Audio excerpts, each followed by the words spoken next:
사무엘하 2장 12절에서 23절 말씀입니다. 넬의 아들 아브넬과 사울의 아들 이스보셋의 신복들은 마하나임에서 나와 기브온에 이르고 수르의 아들 요압과 다윗의 신복들도 나와 기브온 못가에서 그들을 만나 함께 앉으니 이는 못 이쪽이요 그는 못 저쪽이라. 아브넬이 요압에게 이르되 원하건대 청년들에게 일어나서 우리 앞에서 겨루게 하자. 요압이 이르되 일어나게 하자 하매 그들이 일어나 그 수대로 나아가니 베냐민과 사울의 아들 이스보셋의 편에 12명이요 다윗의 신복 중에 12명이라. 각기 상대방의 머리를 잡고 칼로 상대방의 옆구리를 찌르매 일제히 쓰러진지라.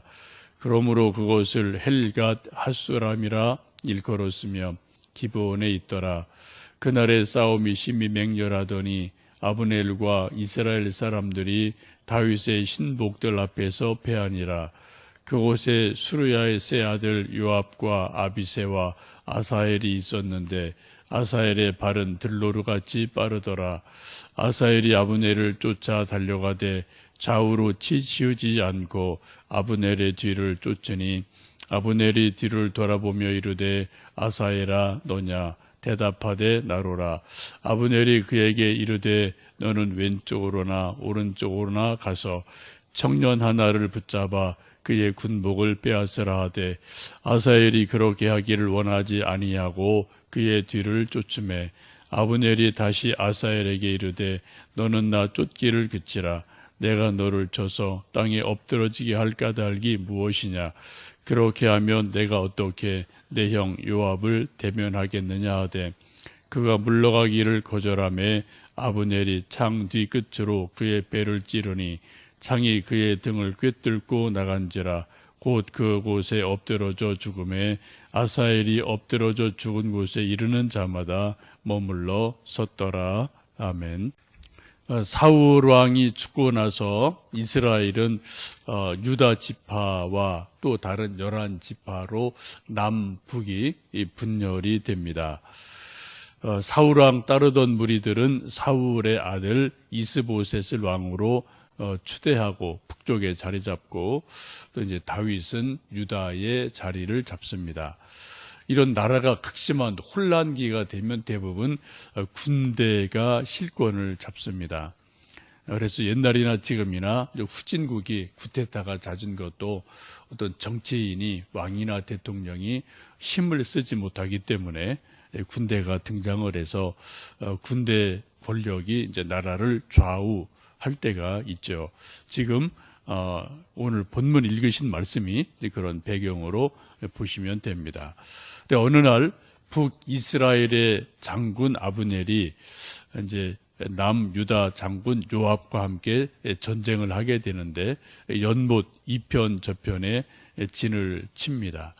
그리고 북이스라엘 장수 아브넬이 먼저 싸움을 걸죠. 우리 각각 대표 싸움 잘하는 군인들 보내서 싸우게 하자. 그래서 12명씩 선발을 해서 서로 칼로 치고받는 싸움이 일어나고 24명이 순식간에 죽는 일이 일어납니다. 이것이 이제 발화점이 돼서 이제 전면전이 일어나고 크게 싸움이 일어나게 되는데 그곳 이름을 오늘 성경 보시면 헬갓 핫수림이라고 말하죠. 그 뜻은 날카로운 칼의 밭이다, 적개심의 밭이다, 그런 뜻을 가지고 있습니다. 우리식으로 말하면 뭐 백마고지, 뭐 철의 삼각지, 뭐 이런 식으로 이제 보시면 되겠습니다. 전쟁이 커져서 남북 전체 전쟁이 되어지고 이때 북이스라엘의 군사령관은 아브넬이고 남유다의 이제 장수들은 수르야의 세 아들 요압, 아비새, 아사헬 세 형제가 함께 장수로 참여하게 됩니다. 이때 반쯤을 쭉 보시면 이때 아사헬이라는 이 장수가 북이스라엘의 군사령관 아브넬을 잡으려고 추격을 하는 모습이 나오죠. 18절 19절, 20절 함께 좀 읽어보십니다.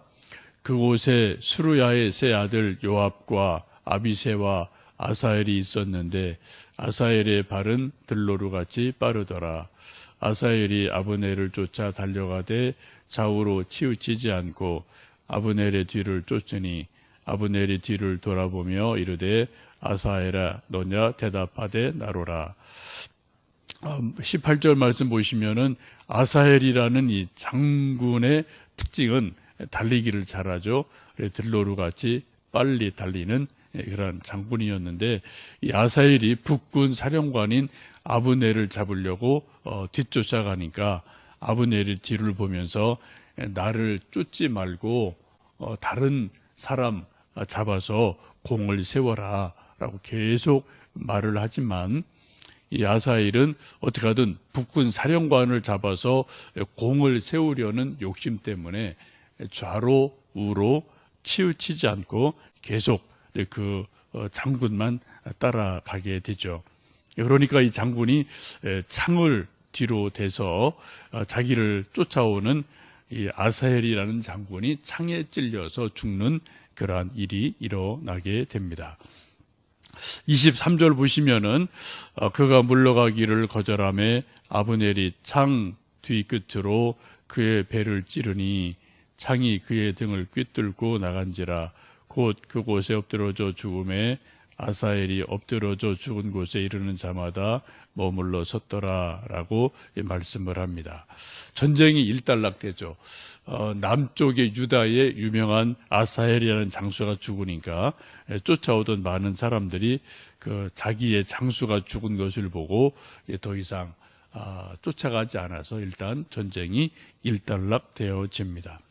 이것이 이제 훗날 요압이라는 유다의 장수가 또 이제 아브넬을 죽이는 일로 계속 악순환이 되는 것을 성경을 보시면 앞으로 이렇게 그런 일이 또 일어나요.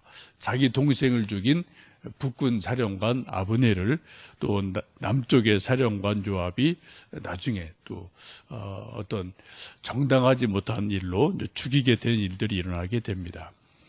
전쟁이 일어나면은 일어나는 일들이 계속 까닭 없이 개인적인 감정보다는 전쟁이라는 그런 구조 속에서 서로 죽고 죽이고 이런 일들이 일어나고 또 그것이 이제 집단 간의 원한이 되고 개인 간의 원한이 되고 그래서 계속 악순환이 일어나게 됩니다. 전쟁이 일어나면 서로 남 탓을 하게 되죠. 지금 오늘도 말씀 보시면 이것은 두 사람이 요압은 아브넬을 탓하고 또 아브넬은 요압을 탓하고 이런 일이 계속 일어나면서 전쟁이 완전히 끝날 때까지 상당 기간 전쟁이 일어나게 됩니다.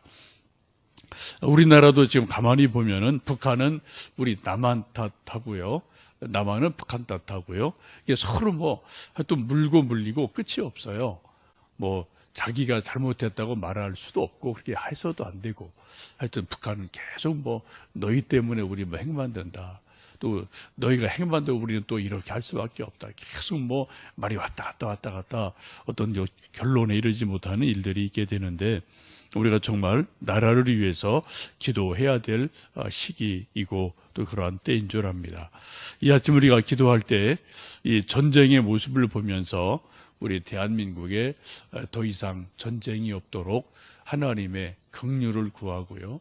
남한, 북한의 지도자들이 또 하나님을 정말 두려워하는 그런 두려운 마음이 있고 또 지혜로운 마음이 있어서 이 나라를 전쟁이 아닌 평화로 이끌 수 있는 그러한 지도자들 되도록 이 아침 우리가 좀 나라 위해서 기도하시면 좋겠습니다.